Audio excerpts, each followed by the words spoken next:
안녕하세요. 끝까지 간다 나홀로 민사소송입니다. 여러분, 먼저 승리의 소식부터 전합니다. 드디어 채무자로부터 최초 원금과 독촉 비용 모두 받아냈습니다. 이번 3차 채권 압류 및 추심 명령에서 마지막으로 신한은행 한 곳에 남은 원리금 약 690만 원을 압류했는데요. 이후 무려 신한은행에서 약 617만 원이 입금이 되었습니다. 장인어른께서 놀라셔서 저에게 바로 전화하셨고 그 소식을 전해들은 저도 회사에서 소리를 질렀네요. 정말 생각지도 못했는데 와, 이런 일이 있을 수 있나요? 정말 믿기지 않습니다. 정말 저 혼자였으면 도중에 포기하였을 것인데 장인어른 장모님께서 적극적으로 도움을 주셨고 제 블로그를 통해 많은 분들께서 응원을 해주셨기에 운이 좋았던 것 같습니다. 일단 원금과 도촉 비용은 모두 회수가 되었지만 1년간의 지연 손해금 때문에 아직 받아야 할 돈이 원금 80만 원 이상 남았더라고요.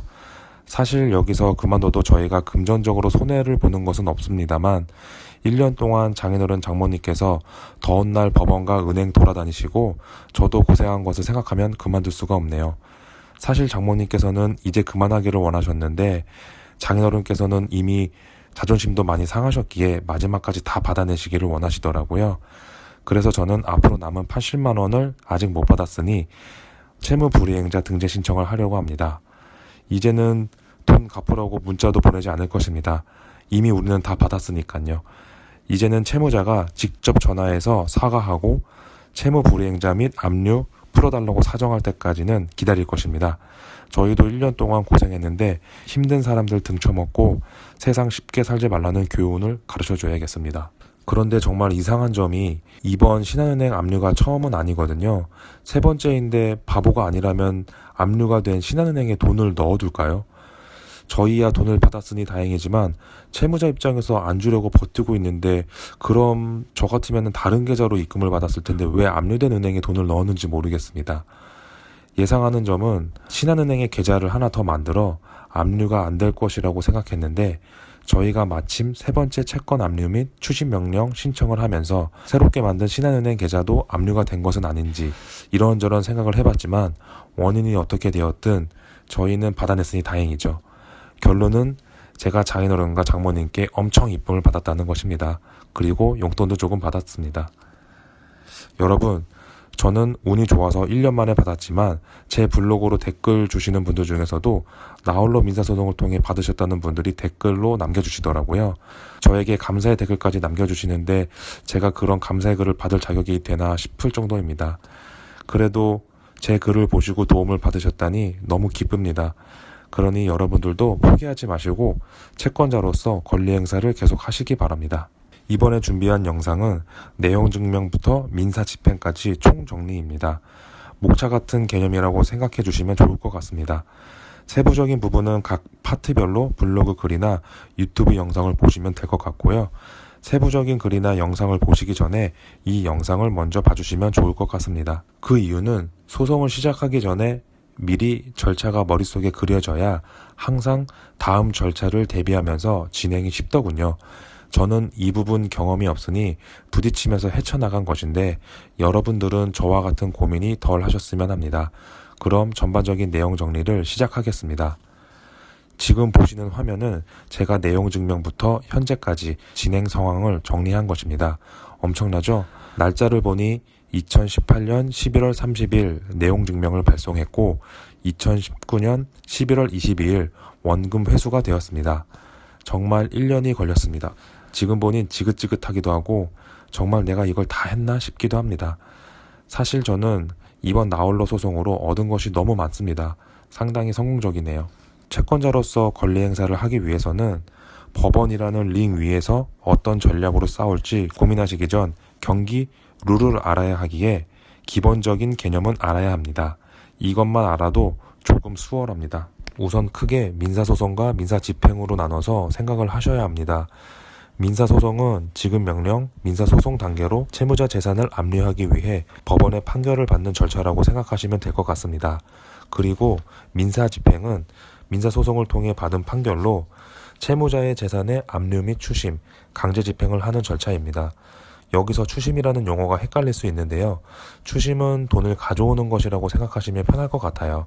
즉, 채권 압류 및 추심 명령이라고 하면 채무자 재산을 압류해서 돈을 가져오는 추심 절차입니다. 이 절차를 위해서 반드시 집행권원이라는 것이 필요한데요. 집행권원이 민사소송 단계의 판결문 또는 공정증서입니다.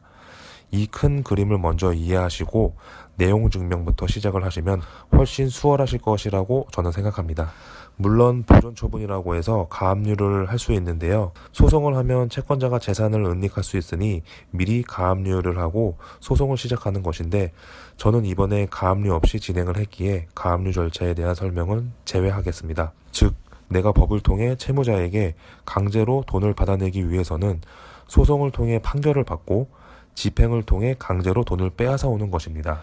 그럼 제가 실제로 진행한 사건을 보면서 대략적인 절차를 보여드리겠습니다. 2018년 11월 30일 먼저 내용증명을 발송했습니다.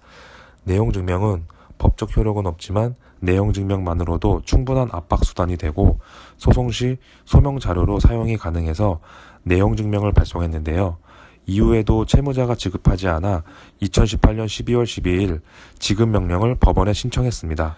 지급명령은 저렴한 비용으로 신속하게 판결을 받을 수 있는 약식의 절차입니다. 1개월 이내에 판결을 받을 수 있기에 빠르게 채무자의 재산에 압류도 가능한 것이죠. 지급명령에서 가장 중요한 것은 채무자의 정확한 인적사항이 필요합니다.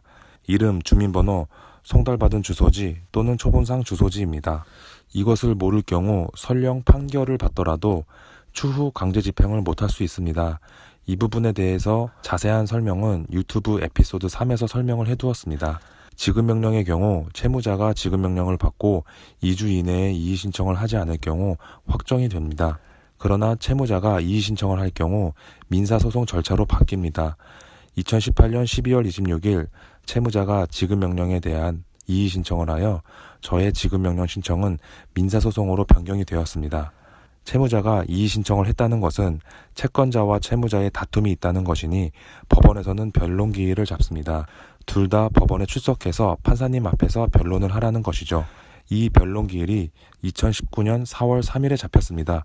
이미 채무자는 이의 신청으로 이렇게 시간을 끈 것입니다.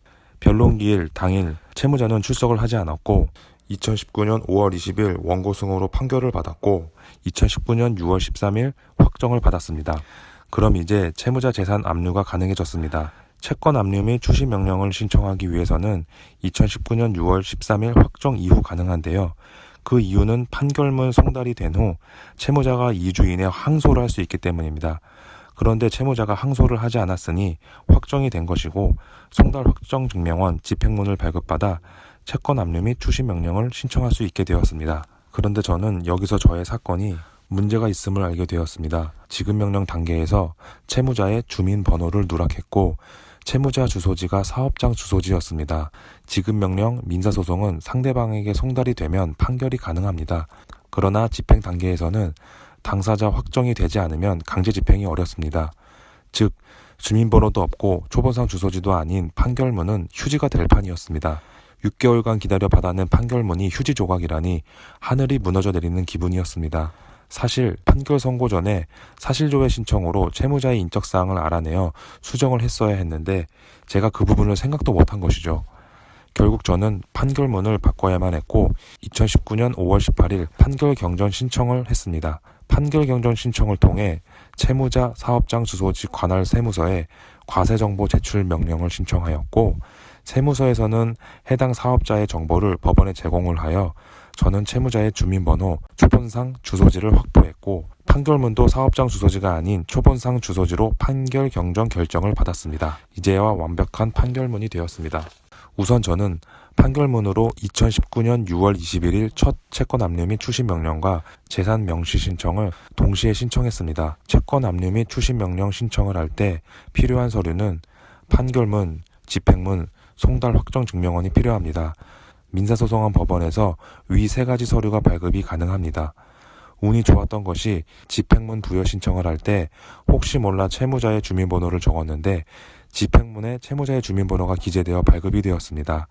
그래서 첫 채권 압류 및 추심 명령, 재산 명시 신청은 수월하게 신청을 할 수 있었습니다. 첫 압류는 신한은행을 포함하여 7개 은행을 압류했습니다.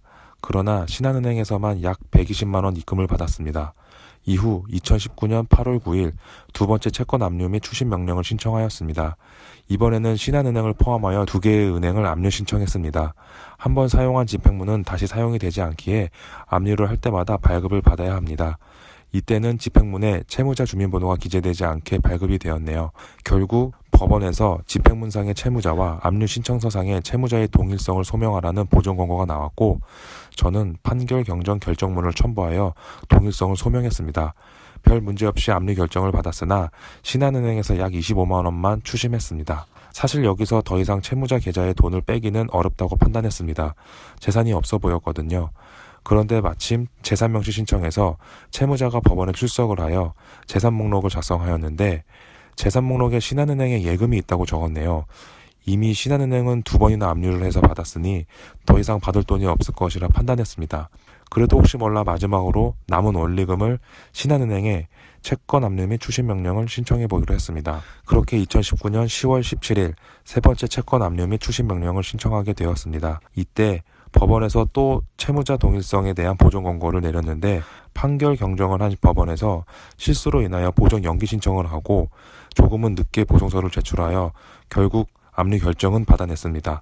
그리고 신한은행에 추심 요청서를 제출했는데 다음날 신한은행으로부터 약 617만 원이 입금이 되었습니다.